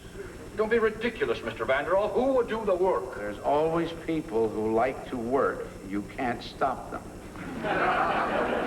Inventions, and they fly the ocean. And there's always people to go down to Wall Street, too, because they like it. But from what I've seen of you, Mr. Kirby, I don't think you're one of them. I think you're missing something. I am not aware of missing anything. No, I wasn't either until I quit. I used to go down to that office 9 o'clock sharp, no matter how I felt. Lay awake nights for fear I wouldn't get that contract. I used to worry about the world, too, yeah. Got all worked up about whether Cleveland or Blaine was going to be elected president. Seemed awful important at the time, but who cares now? Look, what I'm trying to say, Mr. Kirby, is that I've had 35 years that nobody can take away from me, no matter what they do to the world, see? Yes, I do see. And it's a very dangerous philosophy, Mr. Vanderhoff. It's un-American, and it's exactly why I'm opposed to this marriage. I don't want Tony to come under its influence. Well, what's the matter with it, Father? What's the matter with it? Why, it's downright communism, that's what it is. No, you didn't always think so. Well, I most certainly did. What are you talking about? Well, I will tell you what I'm talking about. You didn't always think so because there was a time when you wanted to be a trapeze artist. What? Don't be an idiot, Tony. Oh, yes, you did. I came across those letters you wrote to Grandfather. You remember those? No. You know. How dare you read those letters? How dare you? Well, isn't it wonderful that you wear tights, Mr. Kirby? Certainly not. The whole thing's absurd. I was 14 years old at the Yes, time. but at 18 you wanted to be a saxophone player, didn't you, Tony? And at 21 you ran away from home because grandfather wanted you to go into the business. It's all down there in black and white. You didn't always think so. Well. I may have had silly notions when I was a youth, but thank God my father knocked them out of me. I went into the business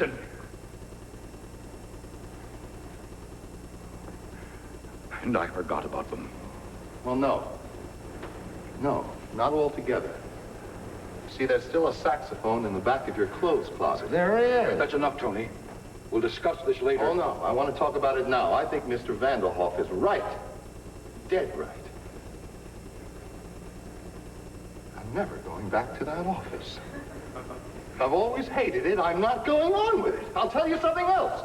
I didn't make a mistake last night. I knew it was the wrong night. I brought you here on purpose. Because I wanted to wake you up. I wanted to show you a real family as they really were. A family that loved and understood each other. You don't understand me. You never had the time. Well, I'm not making your mistake. I'm clearing out. Clearing out? What do you mean? I mean, I'm not being pushed into the business just because I'm your son. I'm getting out where there's still time. Oh, but Tony, what are you going to do? Well, I don't know. I don't know. Maybe I'll be a bricklayer, but at least I'll be doing something I want to do. So, Alice. That must be the cab. Tell him to wait, Ed. Grandpa. Do you mind, Ellis? You know, Mr. Kirby, Tony is going through just what you and I did when we were his age. I think if you listen hard enough, you can hear yourself saying the same things to your father 25 years ago. We all did it. And we were right. How many of us would be willing to settle when we're young for what we eventually get? All those plans we make, what happens to them? Now, it's only a handful of the lucky ones that can look back and say they even came close. So before they clean out that closet, Mr. Kirby, I think I'd get in a few good hours on the saxophone. I beg your pardon, but before I make the blintzes, how many will there be for dinner? Your Highness, may I present Mr. Anthony Kirby and Mr. Kirby, Jr., Her Highness the Grand Duchess Olga Katrina. How do you do? How do you do? Before I make the blintzes, how many will there be for dinner? Well, I'd make quite a stack of them, Highness. You can't ever tell. Good. The Tsar, he always said to me, Olga, do not be stingy with the blintzes. Who did you say that was, Mr. Vanderhoff? The Grand Duchess Olga Katrina. She's cooking the dinner. And, speaking of dinner, Mr. Kirby, why don't you and Tony both stay? Oh, please do, Mr. Kirby. We've got all that stuff we were going to have last night. I mean tonight. Yeah, it looks like a pretty good dinner, Mr. Kirby. And it'll kind of give us a chance to get acquainted. Why not stay? How about it, Father? Are we staying for dinner?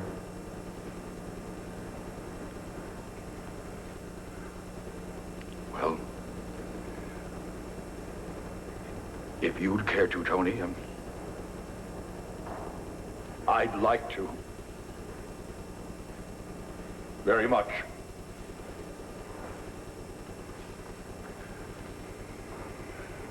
Now, if Alice would send away that cab, Mr. Vanderhoff. Yeah, how about it, Alice? Gonna be a nice crowd. Don't you think you ought to stay at dinner? I'm staying, Alice.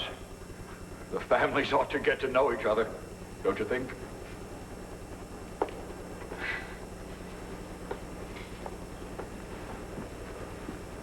Mr. Kirby, Oh, Tony. Oh, Grandpa, you're wonderful. Yeah, I've been telling you that for years, honey. Grandpa, here's a letter for you. It let's have it. Golly, it's the government again. How do you do, Mr. Kirby? How do you do? Well, Miss Sycamore, if you'd step into my office, I'd like to do a little dictating. I better tell that cab. Well, well, well. What is it, Grandpa? The United States government apologizes. I don't owe them a nickel. It seems I died 8 years ago. Well, do you remember Charlie the milkman buried under my name? Yes. Well, I told them they made a mistake, that I was Martin Vanderhoff Jr. So they said they're sorry, and I might even get a refund. Grandpa, you are an old crook. Sure I am. Pardon me. How did you say you escaped the income tax, Mr. Vanderhoff? Oh, my friends, tonight you're going to eat. Oh, there. How do you do? Fine, fine. Glad to see you. What happened?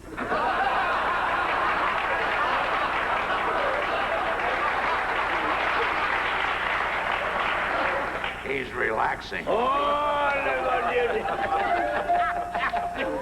That's right, Ed. Play something.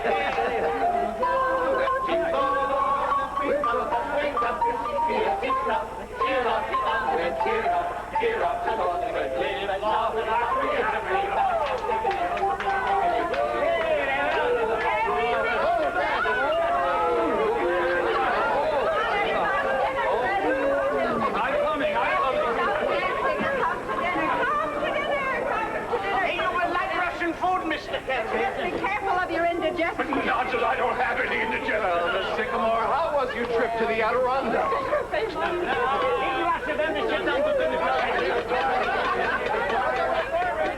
Quiet, everybody.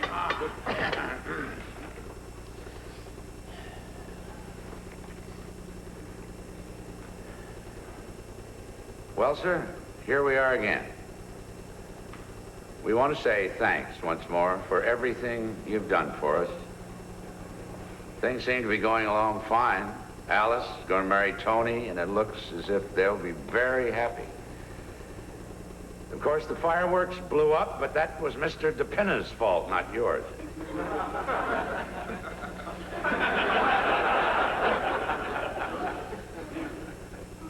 We've all got our health. And as far as anything else is concerned, we leave it up to you.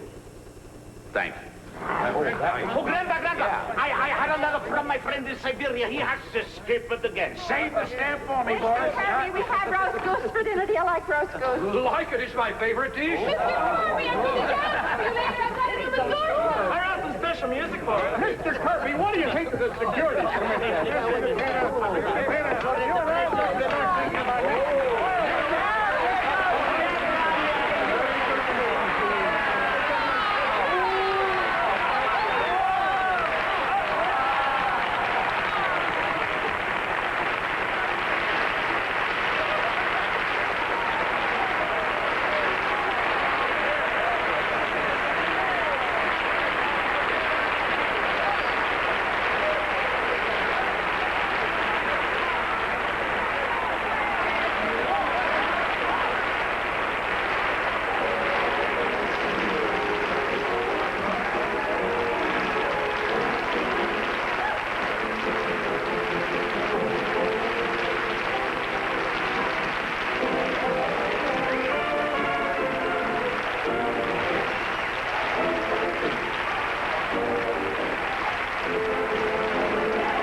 There will be a repeat broadcast of You Can't Take It With You Sunday afternoon at 1:30.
Performances, the best in dance, music, and drama, is made possible by a grant from Exxon. Exxon, quality you can count on in the performing arts. Great Performances is also made possible by grants from the National Endowment for the Arts, the Corporation for Public Broadcasting, this station, and other public television stations.